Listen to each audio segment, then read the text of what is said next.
Welcome back to Yang Daily. I am struggling mightily to keep up with everything that's going on right now, but it's a happy panic because the news is starting to turn really optimistic, Yang Gang. I'm putting out what I've got so far and will continue working to cram the rest of all the news into another episode for later tonight. Let's dig in. First off, heads up if you have outstanding debt with your bank. Those stimulus checks that are starting to roll out are not exempt from private debt collection laws, meaning that the bank your stimulus gets deposited into can take whatever money you owe them out of your stimulus. Because, the banks need stimulus more than us, right?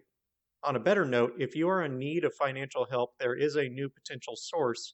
Ethan and Hyla of the H3 podcast have decided to give away $100,000 of their own money in $500 installments to two people each day, randomly chosen from those who retweet and respond with a PayPal email address. This is incredibly generous and will help 200 lucky people immensely. The drawing has already begun, so make sure to follow the link below if you are in need. Moving on to UBI, 19 of France's 100 presidents of department have come out in favor of a negative income tax. If you're not familiar with France's government, I'm not either. But from what I gathered on Wikipedia, these presidents are the heads of legislative bodies for the 100 regions of France, kind of like state governors. If you're not familiar with a negative income tax, it is functionally very similar to a UBI funded by a progressive income tax. Below a certain income threshold, the government gives you money. Above the threshold, they tax you. It is progressive so that it goes from you receiving a negative tax equal to, let's say, $1,000 a month when your earnings are zero, and then every dollar of earnings you get from there reduces your negative tax a bit until you get zero support at, say, $50,000. Above that, the tax turns positive and continues to climb with earnings. This is the same principle as having a UBI funded by an income tax that progresses with your earnings. You could start at $1,000 when earning nothing, and the tax could increase to taxing away $1,000 of your income by the time your earnings hit 50 grand, and then continue to climb from there. Yang's VAT works similarly, only taxing consumption, which tends to increase with income, instead of taxing income directly. There are some reasons to prefer a UBI over a NIT, mainly to do with availability and ease of implementation.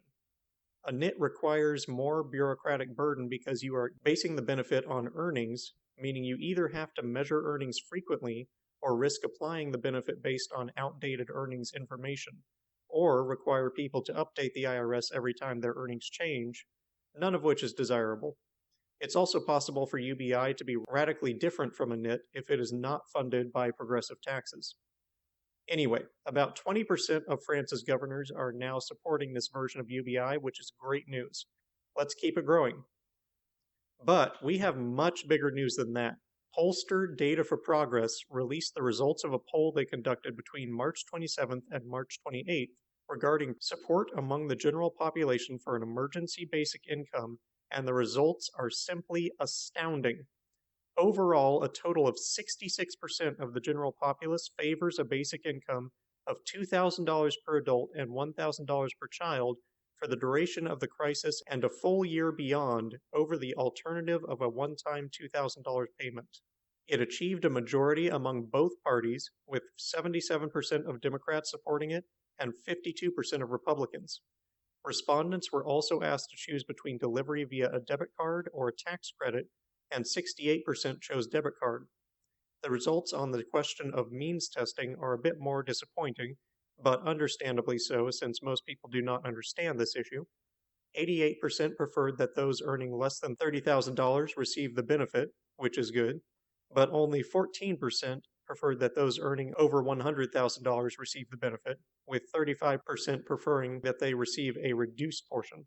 As we've discussed, this is problematic because means testing is a barrier to entry. If any proof or filtering is done on the front end, some people who should not be left out inevitably will be, as that is the nature of bureaucracy, stigma, competency, and awareness. Any filtering must be done on the back end at tax time to avoid this. Front-loading also means trying to predict who will need the money, rather than deciding who needed it in hindsight. which adds bureaucratic burden and reduces the efficacy of the payment for those whose earnings are in flux. Respondents were also asked about financing methods. Interestingly, a wealth tax was the most popular at 42%, followed by a deficit spending at 35%, and printing money at 24%. What's truly amusing to me is that while Democrats preferred the wealth tax, Republicans preferred deficit spending. More proof that the Republican Party is no longer that of the conservatives. What's even more tragically amusing than that, however, is that the demographic most opposed to recurring payments, debit cards, and giving the full benefit to the poor was the Asian American community. Oh, irony, you sweet thing. I wonder if Yang will get a chuckle out of that. The poll was weighted in all the usual ways, and the margin of error was only 2.1%. The importance of this poll cannot be overstated. In addition to all the big names that have come out in support of an emergency basic income, including many congresspeople, we now know that it has the backing of a full 2/3 of the general public, which is a lofty portion for political policy. We've got the Pope, we've got the celebrities, we've got the Democratic House of Representatives. Now all that's left to do is impress this reality onto the legislators and the White House. We have got all the momentum behind us that we could ever have hoped for, Yang Gang. This is a time for celebration. This is really happening. But it's not a done deal yet. It's time for the final push to bring our dreams into reality. Speaking of, Income Movement has drafted an updated letter to Congress demanding UBI, and it includes Scott's newest article. They ask that we commit to sending one of these letters every week, which is a modest goal because it only takes a minute to send. Let's get it done, Yang Gang. Forward United has also created a new petition to Congress for a UBI of $2,000 a month for adults and $500 for kids during the crisis, and half that following the crisis. Please follow the link below and add your name to ours. That said, we still need to get trustworthy people into Congress who operate on data and the needs of the people, not ideology. Heidi Briones, UBI congressional candidate for Oregon, is calling for help.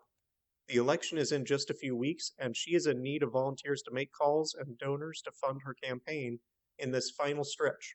It cannot be overstated how important it is that we get people like her into the seats of power, and Heidi is one of the best. Please do whatever you can to help.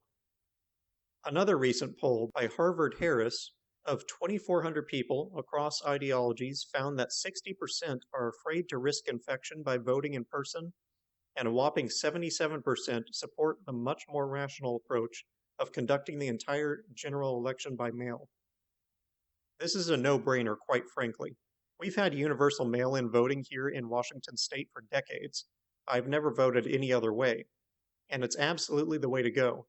The only valid objection seems to be voter fraud, but no investigations have ever found significant voter fraud, even in mail-in voting.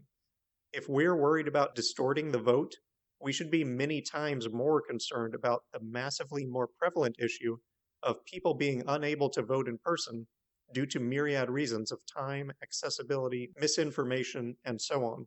The rest of the country needs to get their act together and support democracy, or we need to stop touting this country as a bastion of it. That goes for ranked choice voting as well. And that'll do it for today's Yang Daily. More to follow soon.